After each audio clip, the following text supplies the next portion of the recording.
Muy buenas tardes, queridos amigos. Bienvenidos a Vladimir a la Una.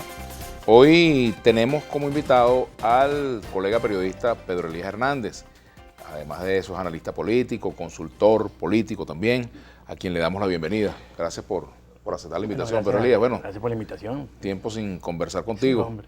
Bueno, tú fuiste candidato también allá en el estado de Aragua, ¿no? A la Asamblea Nacional. A la Asamblea Nacional. En 2015. En el 2015, así es. Pero bueno, en Venezuela yo creo que casi todos nos hemos convertido en analistas políticos producto pues, de las circunstancias que nos han tocado vivir, ¿no? Correcto. Así es. Y bueno, me gustaría comenzar el análisis por lo que ocurrió el día de ayer, la detención del diputado Edgar Zambrano, primer vicepresidente de la Asamblea Nacional, y también las medidas que se han anunciado contra otros parlamentarios, concatenando lo ocurrido ayer, por supuesto, con lo que ocurrió el 30 de abril. Por ahí me gustaría que comenzáramos a conversar.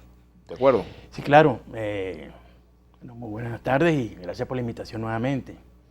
Bueno, estamos viviendo una secuencia de eventos absolutamente en una lógica que se deriva de los sucesos acaecidos el 30 de abril pasado, ¿no? Lamentablemente estamos enfrente de una circunstancia de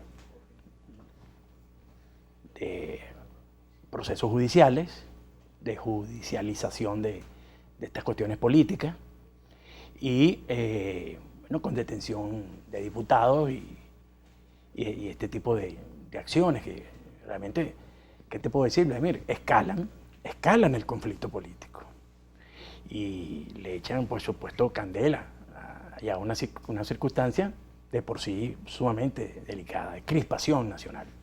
Por supuesto, nada de esto contribuye a los problemas que en el fondo nos afectan a todos, el nivel de empobrecimiento de la sociedad venezolana, y sus posibles soluciones están obviamente en qué escenario, en un escenario en el cual se puedan tomar las medidas, las acciones de políticas públicas en un ambiente propicio para que se tomen. Obviamente el conflicto, la crispación, la inestabilidad son enemigas de cualquier tipo de situaciones de esta naturaleza. Entonces, obviamente estamos en un escenario sumamente delicado y preocupante.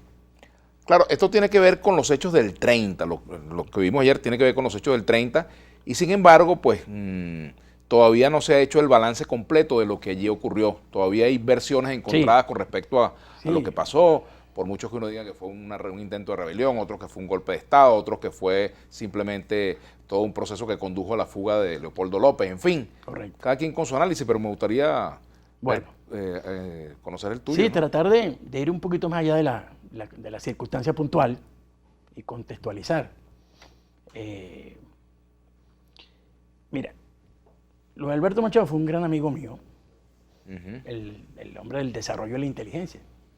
Y me recuerdo mucho una frase de él, que me decía, pero Lía, mira, a veces lo más difícil de ver es lo obvio. Pasa desapercibido lo obvio. Y en esta circunstancia que estamos viviendo en Venezuela desde hace 20 años, ¿qué es lo obvio? Lo obvio es que desde hace 20 años, Vladimir, cuando llegó Hugo Chávez al poder, estamos en presencia de una revolución socialista marxista en el poder, dicho por ellos mismos.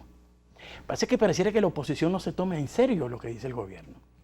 Y una revolución socialista, marxista en el poder, distinto a la versión del socialismo democrático, socialdemócrata, estos que tenemos, que existe mucho en Europa y en otras partes. Esta es otra versión que tiene una serie de particularidades y me gustaría entrar un poquito en ello porque al final la aterrizamos en lo puntual, que es lo siguiente. Las revoluciones de este tipo y los revolucionarios de este tipo son sujetos políticos peculiares porque piensan que están del lado correcto de la historia. Y esta idea del lado correcto de la historia es una idea muy arrogante. Cualquiera que la exprese. Por supuesto, y viciosa y deformante.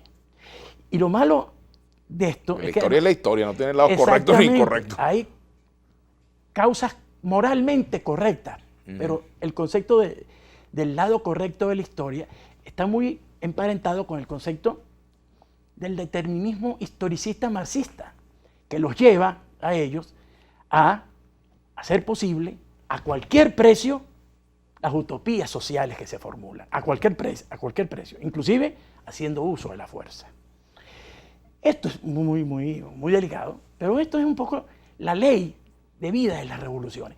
Otra de las cosas características de revoluciones de este tipo es que la ley de vida de las revoluciones de este tipo es el conflicto. El conflicto es su elemento. El conflicto es su ley de vida, es su ADN. Y precisamente en esa circunstancia, tú, si estás en contra de eso, si tú quieres enfrentar esa versión de política, de ese tipo de proceso, tú tienes que evitar dar una batalla en el terreno donde tu adversario es formidable, que es el conflicto. Y tenemos 20 años quienes defendemos las ideas de un cambio democrático, pacífico, electoral, constitucional en Venezuela, yendo al terreno de donde los revolucionarios son perfectos y son magníficos, que es el conflicto. Yo creo que hay que salirse de ese esquema. Y hay que salirse de ese esquema, entre otras cosas, por la siguiente. Y te pregunto, antes de que me digas por qué, ¿es posible salirse del conflicto estando en el conflicto? O sea, en medio de un conflicto como este. O sea, ¿cómo te sales de allí sin que eso se vea como una capitulación o una derrota? Lo primero es entender... Porque también... Bueno, sí, Vladimir, pero lo primero es entender la naturaleza del adversario, que es esta. Entonces, tú no debes hacer lo que tu adversario quiere, que es el conflicto. Pero esto no es nuevo, esto no se refiere al 30 de abril. No. Esto se refiere desde hace 20 años y es lo mismo. Y entonces es una especie de secuencia de eventos muy parecidos que terminan siempre un poco como en lo mismo. Y esta película la hemos visto. Pero la hemos visto precisamente por eso. Y el otro gran elemento es que, mira, si ellos son fuertes ahí, porque los revolucionarios y las revoluciones ese es su elemento, Emiliano Zapata, gran revolucionario mexicano, decía algo sumamente bueno, con esa inteligencia del hombre de pueblo, decía, el problema de la Revolución Mexicana es que la Revolución Mexicana degeneró en gobierno. Este régimen ha degenerado en gobierno desde hace mucho tiempo. Esa es su debilidad, su gobernanza, su desempeño como gobierno. Y ahí es donde yo veo que hay muy poca gestión política por parte del adversario. Y tú permanentemente yendo al terreno del conflicto. Ahora, esta revolución socialista bolivariana tiene un elemento peculiar que la diferencia de otras revoluciones socialistas como la soviética, la china, la sandinista, la misma mexicana. La cubana. Y la cubana, por supuesto, que es que tiene un origen electoral. Ah, bueno, claro. Y eso la hace muy peculiar. Ese origen electoral de esta revolución, de alguna u otra forma, no es que impide, pero es un elemento que está ahí como para siempre como evitar que se desboque, porque es un origen electoral no violento,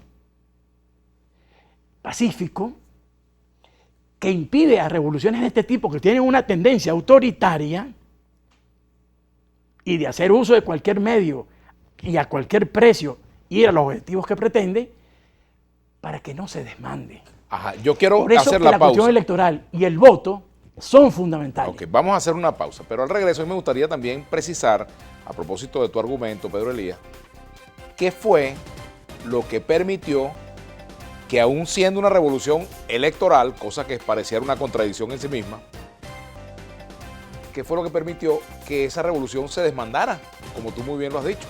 Vamos a hacer la pausa y ya venimos. Análisis a la una con Pedro Elías Hernández, acá en Vladimir a la una por Globovisión. Ya venimos.